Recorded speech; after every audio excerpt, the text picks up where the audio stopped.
and welcome to the Celebration Space. My name is Katie Phelps, and today we are talking about my easy recycling system, and I'm excited to talk about this because I think that this is something that everyone wants to know more about, including myself. I'm not an expert. I say that in just about every video, but I just want to provide some really easy solutions that I think are not only user-friendly but are also beautiful that you can put in your home, and they're just systems that I've adopted along the way and different things that I think might be helpful for you. So I've included 4 links below this video, and I just wanted to kind of walk through them. So the first one is going to be, I believe it's Keep America Beautiful, and it's going to be making like different really tangible ways to make recycling easier in your home.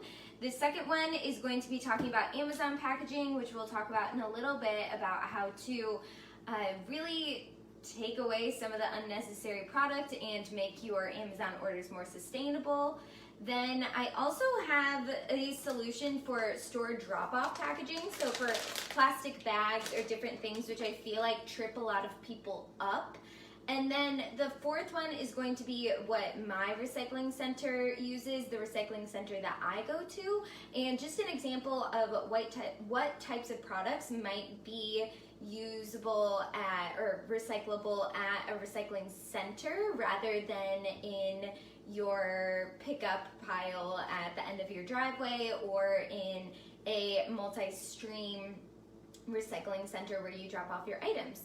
So those are all of those links below. I really tried to make the top 3 universal for everyone to be able to use, and then the bottom one is more of an example of what I use and what I practice. But I wanted to dive into talking about, I'm going to move this forward a little bit, but I want to dive into talking a little bit about what my recycling system looks like, why I adopted it, and go from there. So I was very blessed to grow up in Grand Rapids, Michigan, where we had these lovely things called returnables, and we had a great bin in our garage where we were able to put our recycling in and put it at the end of the driveway with our trash cans, and people would take it away on a weekly or bi-weekly basis. So that was really awesome. I grew up doing can drives, which, if you're not familiar with returnables, is where basically you drive around for charity, and I would particularly do it for my church.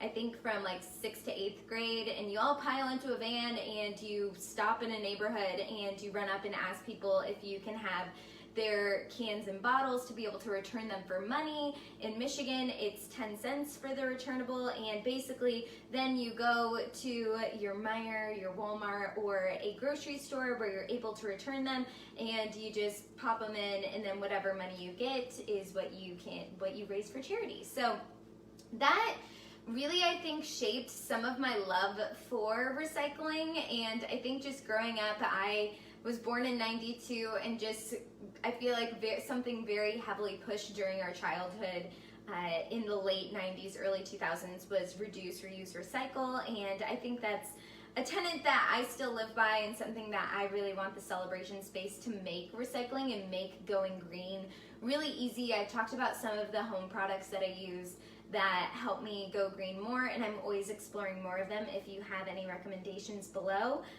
But moving to Georgia, so living in Chicago, there were quite a few different resources. I went to Loyola University Chicago, which is a LEED certified campus. Many of the buildings are thermodynamic, where some water goes down below the earth and picks up energy to be able to fuel the energy of the building. We had aquaponic systems. All of our buses ran on eco-friendly fuel that was recycled from the cooking oil in our dorm rooms. We had no plastics, single-use plastic water bottles on campus.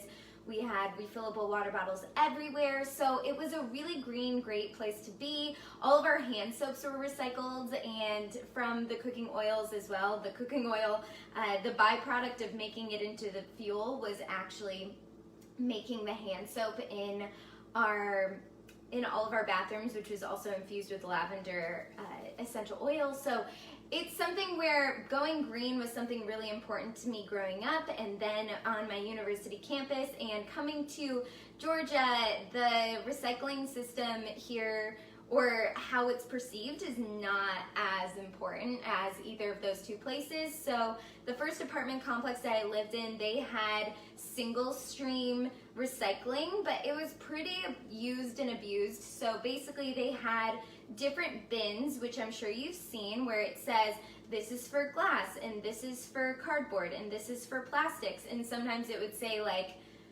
it would mix it up and say plastics and glass, where you could put all of the things in there. But a lot of people would put it in plastic bags and put that plastic bag into the bin, which is one of the things that's in the first article about how you should never put plastic bags into a recycling bin, even though it's really nice and convenient to have that to move all of your recycling and make sure none of the gross, if you don't wash out your recycling, which is another thing, that you don't have to wash it out, it doesn't have to be pristine, but really just trying to get some of the initial, especially food stains or crumbs, out of that. If, for example, you can't recycle pizza boxes because they are contaminated with the oils from the pizza, so that's something that you can't wash it out and still recycle it. So that's something where I saw that system used and abused at my first apartment complex, and I really tried to learn more about recycling, what I could do. At the time I was volunteering and working at, I volunteered and I had a garden plot at a community garden. I started composting. So I learned a lot about recycling and got really intentional about it, and then I came to my most recent job. I'm living in my most recent apartment. We did not know that there was recycling here. It's kind of tucked away. It is multi-stream, so you can just put a big, if we use that, we usually use a paper bag to put our recycling into it, and if it's a bunch of things. But something that is important to me and that I brought to my last company was creating a recycling system for them using these bins. So I'll actually move these food products over just for a second. And these bins you can find on Amazon. The lids come off and they have a really great ability to label them. So I'm gonna test myself. I think I'm plastic, cardboard, and miscellaneous. When I was at the office, there was no recycling system whatsoever, and it was giving me panic attacks thinking about how much paper we were just throwing away. So I bought another set of these. I bought one set for my apartment to try to reduce using plastic, and also try to bring this to the recycling center, which I have linked below, which if you're in the Atlanta area, the North Fulton County Recycling Center is beautiful. First of all, it's right next to Morgan Overlook Falls Park, so it makes it like lovely to be able to go to the recycling center. They give tours. Most recycling centers will give tours to show you where the items go. If you have children, I think that this is an amazing system to start teaching them about recycling, and it's something that, especially if you're in the Atlanta area, then you can go to the Morgan Overlook Falls Park, and it's really gorgeous, overlooking the Chattahoochee, has some history there, has a big playground. It's lovely. So that is something that I brought these bins, and at my office I made the top bin paper. So I want to emphasize that when you start being more intentional about your recycling and figuring out what you use most, you're going to see what you use most in a nutshell. So for us, we try really hard not to use plastics, but we do have plastics like this, where I've got to have my dark chocolate covered almonds. And so, but this is a type 1 plastic, and I think a lot of us are used to seeing the different numbers on plastics, and as you'll see in some of the literature that I've linked below, most recycling centers and pickup bins will accept type 1 and 2 plastics, but anything from 3 to 7, normally you have to do some research on it. So I also included store drop-off for plastic bags. So this is something that these types of plastics and bags, I feel like a lot of people don't know what to do with them, myself included. And I was doing a lot of research, and luckily at the Sandy Springs Recycling Center, they accept plastic bags, so grocery bags, that type of thin plastic, and also any kind of plastic wrap or kind of bubble wrap that you would find in here. You'll also find that something that was a big bummer for me is that they don't accept styrofoam, which kind of makes sense. What are you going to recycle styrofoam into besides more styrofoam? So I also want to get to talking about Amazon packaging, but I want to touch on plastic bags because if you are going to be looking into making your own recycling center in your home or in your office, something that you should really do is look at what your recycling center accepts, because even my recycling center, even though they accept some of these plastics, they don't accept most of them beyond the 1s and 2s. So it's something that I highly recommend. I linked the 4th link below here just to give you an example of what the North Fulton County Recycling Center, it has items we accept, and they have a whole other page of all the items that they don't accept. And it's really helpful to just start understanding more about it. I also highly recommend getting a tour so that you can see where things go, how things are sorted, and where things go from there. So that is something that I started doing. So I got these bins for our apartment. I got the same set of 3 bins for my office, and weekly I would take both sets of bins, consolidate them by type. So all of the plastics in one bin, all of the paper in one bin, all of the cardboard in one bin. Usually there was enough cardboard that I could just lay it out flat on the back of my car. And then I would pull up to the recycling center, and they actually had people that came and helped me distribute the items throughout the recycling center, which is really helpful. And a lot of recycling centers, you just drive up and you kind of sort by yourself. But if you have the luxury of checking out your recycling center and doing so safely during the global health crisis, I highly recommend it. So I also wanted to talk about things like tin. Tin is something that my recycling center does accept, so I would be able to recycle a can. This oatmeal is cardboard, so I would be able to recycle this. But this top, oh my goodness, I almost spilled all of that. Crisis averted. But this top, you can see it's a little opaque, it's a little bit flexible. This is a number 4. So I have to trash this. And something I've learned a lot about in my research of recycling is about wish cycling. So because it has a recycling sign on it, because we want the world to be a beautiful place, and because we don't want to contribute to more waste, recycling things that shouldn't be recycled and actually, harm the recycling process, make it more expensive. Things like these types of bags or grocery bags aren't normally put into multi-stream recycling because they will actually jam some of the processors. So it's really important, along with those plastic bags that I was talking about where you're carrying around your recycling in there. So something where that's going to get up into the processors and actually jam it. So that's something definitely to look at.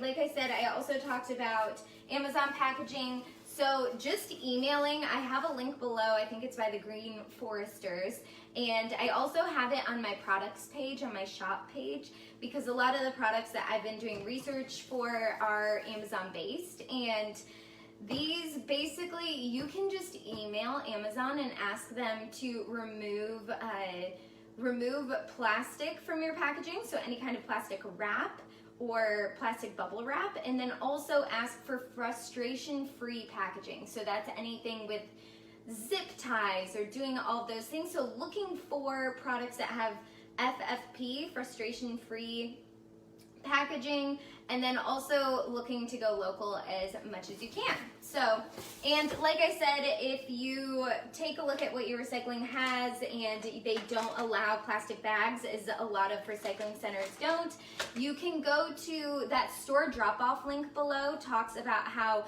Target and Walmart have a lot of those bins where you can put your old plastic grocery bags, which I highly recommend doing paper over plastic where you can, but no judgies here. This is meant to be helpful, and I can use a ton of help as well. So if you have any resources for me, please chime in as well, but that's something where you can keep one bin or keep in between the bins. I'll normally condense these boxes and keep cardboard in between the bins, and both of these go in this door right here. I'll show you at the end how they fit, but so that's one way I think that you can really utilize your recycling, reduce any kind of plastic that you might have been using to put your recycling in a plastic bag and then take it to the recycling center or take it to a multi-stream, because we don't want to clog those machines.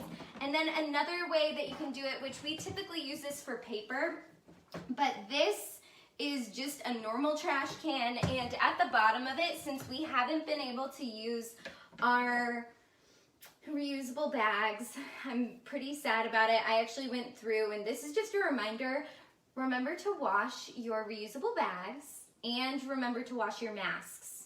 We're all using reusable masks. I love it. Just remember to wash them. We are still in a global pandemic. But I have been using our Trader Joe's bags or other grocery bags from Kroger, or those are the two places that we typically shop. And that way they can just be in this bag, and you can see there's quite a bit of paper in there, right? And I actually just fold these paper bags at the bottom so that if we are, we have to transport something somewhere, or if we, need a new recycling bag, or, they are just folded in the bottom so that you don't have to see them. They're just down there, and this catches all of the bulk of the items, and then this is just at the bottom. So that is what we have going on in there. I think that a lot of people, myself included, have been thrown for a loop in the global health crisis in terms of routines and what they feel comfortable with. We have gotten out of some of our habits our really good habits with composting or being really intentional with going to the recycling center. And I think I hope that this is helpful, just so that maybe you can get these easy bins. They're going to be on the blog. They're going to be accessible. I'll link them. I think they were like $28, so it's $10 per bin. These are also really helpful if you have like toys or a ton of long-lasting produce that you want to put in here, or I don't know, if you wanted to put winter clothes in here, you could put them in these bins. So I hope that this is helpful. I'll try to slide these items back in here to our pantry and show y'all what it looks like in there. And I really want to highly recommend that if you have anything that you do to recycle, please chime in. Please let me know. And I'll show you all of our food and then these recycling bins side by side. So it's really easy just to put them away and go recycle, and check out the recycling center at Morgan Overlook Falls Park. So that is all I have for you. Thank you so much for watching. Again, please let me know if there's any recycling tips or tricks that you have that you could recommend to me and to the community. I really want this to be a collaborative space. I am by no means an expert again, but I just want to try to make going green a little bit easier for everyone involved, and I think that we can all use that type of collaboration. So thank you again for watching. Please feel free to check out the blog, check out the YouTube channel, check out all the other socials, including Instagram, all of that good stuff, and thank you again, and enjoy celebrating today.